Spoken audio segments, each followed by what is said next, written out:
Hello नमस्कार, कशा आहात सर्वजण? मस्त मजेत ना? तर चला नवीन एका व्हिडिओमध्ये मी आपल्या सगळ्यांचं अगदी मनापासून स्वागत करते।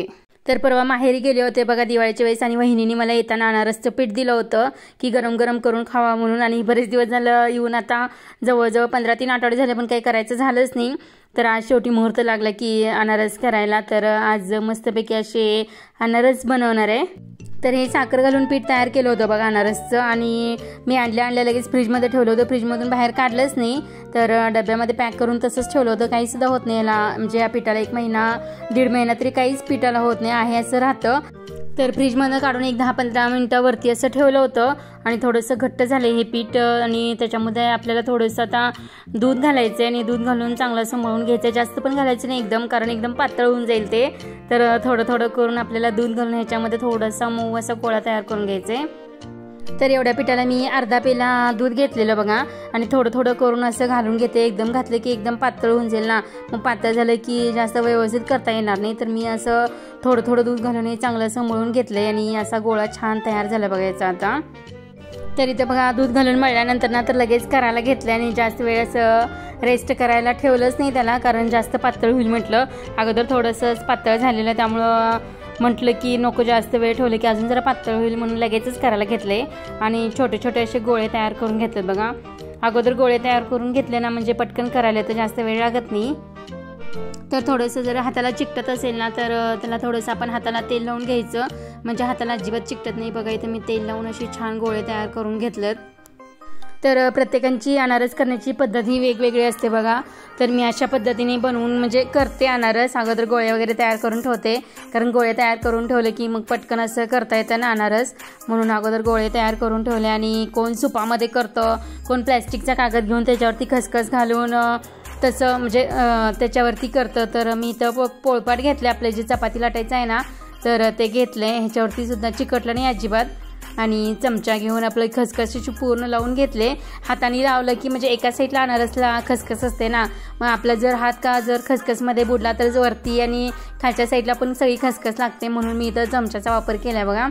म्हणजे चमच्याने अनारस म्हणजे जे काही खसखस आहे ना तर ती पोळपाटावरती घालून घेतली अशी व्यवस्थित, आणि नंतर मग त्याच्यावरती जो अनारसचा गोळा आहे ना तर तो ठेवून घेतला आहे, आणि छान अशी खसखस एकसारखी अशी लागली जाते। तर तेल पण गरम करायला ठेवलं होतं, आणि त्याच्यानंतर मग आपल्याला अनारस तेलामध्ये सोडून घ्यायचं आहे। अगदी कडकडीत पण नाही म्हणजे तेल करायचं, कारण लगेच करपला जातो ना अनारस घातल्या, म्हणून थोडंसं नॉर्मल तेल होतं तर असं घालून घेतलं म्हणजे अनारस तेलामध्ये घालून घेतलं।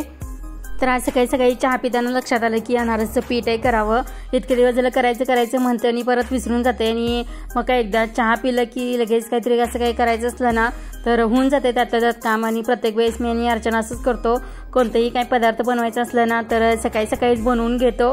त्याच्यानंतर मग जे काही काम असेल बाकीचं कपडे भांडी वगैरे तर ते नंतर करतो, आणि जे काही करायचं असलं ना नवीन असा पदार्थ तर सकाळी करून घेतो, आणि पटकन म्हणजे कंटाळ पण येत नाही दुपारच्या वेळेस आणि काहीच नाही।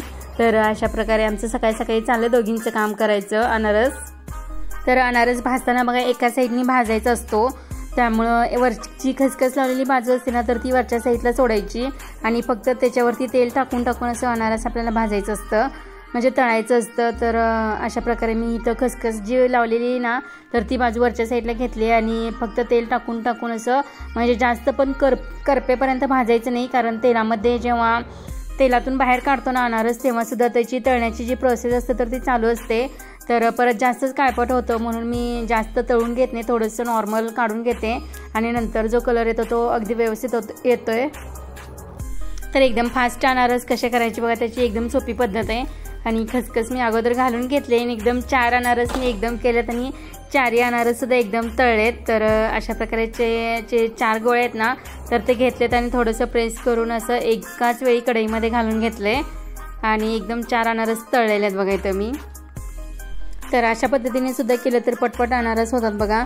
फक्त तेलात सोडल्यानंतर एकमेकाला चिकटू नये याची काळजी घ्यायची, कारण तेल जरासं कडकडीत पण गरम पाहिजे, आणि एकदम पहिला अनारस जर वरती यायला पाहिजे, आणि त्याच्यानंतर दुसरा अनारस सोडायचा।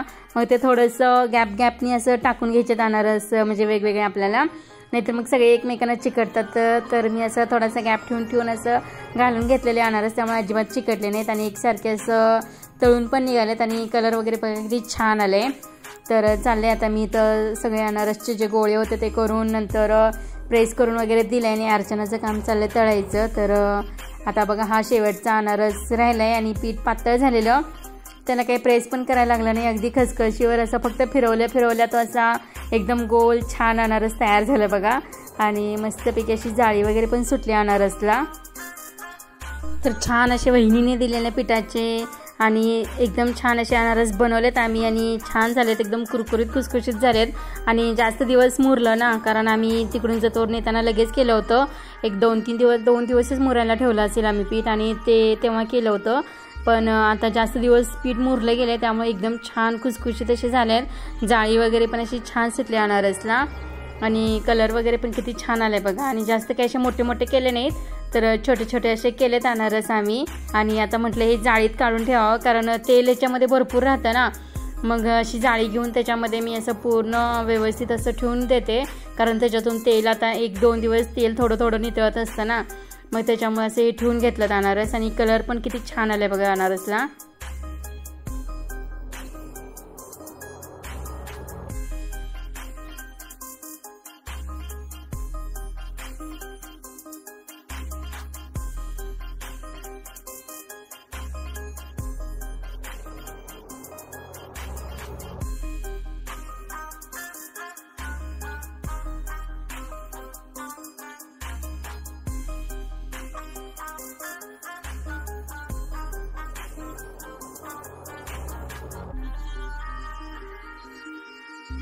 तर पूर्ण अनारस असे जाळीमध्ये घालून घेतलेत मी, पसरून ठेवलेत, कारण सगळं तेल ह्याच्यातलं निघून जाईल आणि मग मस्त असे एक संध्याकाळपर्यंत वगैरे तेल निथळून जाईल आणि छान असे अनारस आता आमचे तयार झालेत। आणि आजचा हा व्हिडिओ तुम्हाला कसा वाटला नक्कीच कमेंट करून सांगा। आम्ही बनवलेले अनारस तुम्हाला आवडले का, तुम्ही कोणत्या पद्धतीने अनारस बनवता ते सुद्धा नक्कीच कमेंट करून सांगा। व्हिडिओ आवडला असेल तर लाईक करा, शेअर करा, नवीन असाल तर चॅनलला सबस्क्राईब करा आणि हो बेल आयकॉनही प्रेस करा, म्हणजे येणाऱ्या व्हिडिओचे नोटिफिकेशन तुम्हाला सर्वात अगोदर मिळून जातील। चला तर मग अशा छानशा सोप्या आणि सुटसुटीत रेसिपी सोबत पुन्हा एकदा आपण भेटूया, तोपर्यंत bye bye, thank you for watching. आणि अनारस खायला या सर्वजण, आणि व्हिडिओ पाहिल्याबद्दल मी सगळ्यांचे अगदी मनापासून धन्यवाद मानते। किती छान जाळी सुटली बघा, बघताच तोंडाला पाणी सुटलं ना, मस्त वेगळ्या अशा अनारस तयार झाल्यात। तर या सर्वांनी अनारस खायला पटकन।